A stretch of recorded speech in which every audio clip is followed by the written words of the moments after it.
Hey everyone, welcome back to the Addicted Bookworm. Okay, I'm gonna say this. Um, I am abusing the heck out of this device.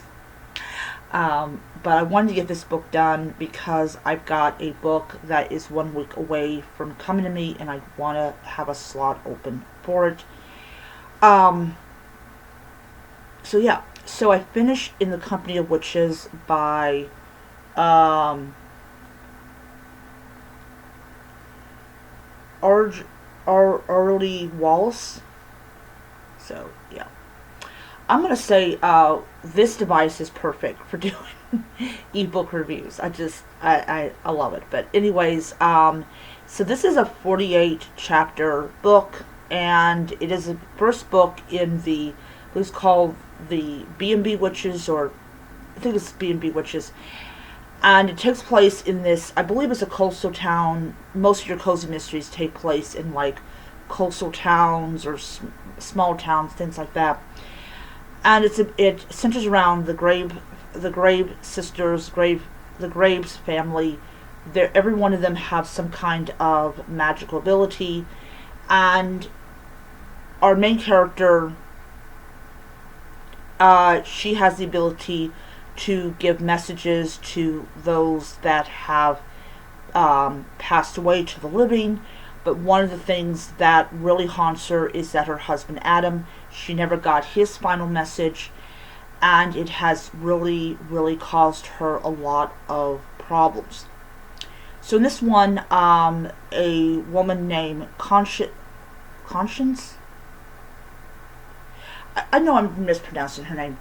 She happens to die, and it is ruled an accident at first, but later on it is ruled as a homicide. And so what happens is our main character goes and decides that she is going to try to find out who killed this woman in her B&B.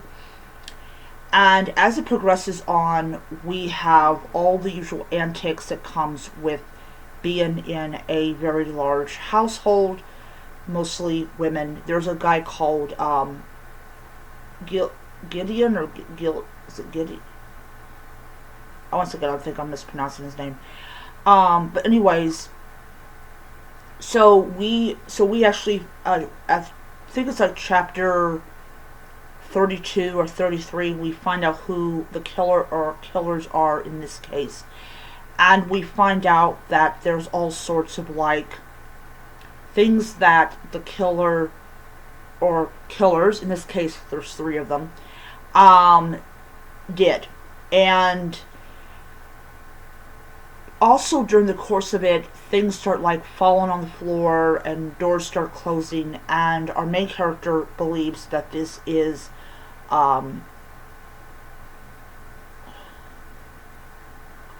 Condens. I'm sorry, our victim. I can't pronounce her name. And yeah, and so it's really, towards the end it gets really touching, and finally she gets the final message that her husband wanted to give her, and I teared up. I had my little emotional thing. Um, I really liked this book. So even though the number of pages in this book is not identical to the number of pages that's in the physical edition of the book, I still found several long chapters. And me, I'm not really a fan of like long chapters. I really am not. I gave it 4 stars because of the long chapters. It had nothing to do with it being on ebook or anything. It's just like, why do we have to have 15 pages in a single chapter? I do not understand that. Anyways, but I did enjoy the story. I enjoyed the fact that she was determined to find out who killed this woman, and we encountered several very quirky characters, and yeah, absolutely loved it. It is definitely filled with magic and mystery and wonder and all that type of stuff. So, yay. All right, so I am going to say this before I leave. I have I have a problem when it comes to library books. I have, well, actually four now because I finished this book.